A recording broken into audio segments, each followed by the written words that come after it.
सवाल, वो कौन सी नमाज है जिसे पढ़ने वाला इंसान सीधा जहन्नम में जाएगा?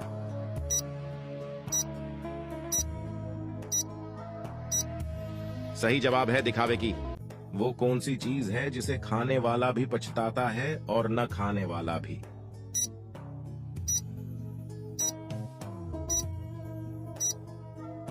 सही जवाब है शादी का लड्डू। वो कौन सा मुल्क है जहां मर्द मर्द से शादी करते हैं?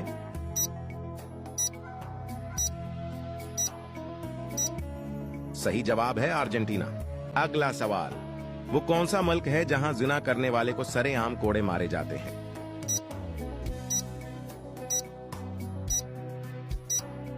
सही जवाब है इराक में। अगला सवाल, पाकिस्तान के कितने फीसद लोग हैं जिन्होंने आज तक पिज्जा नहीं खाया?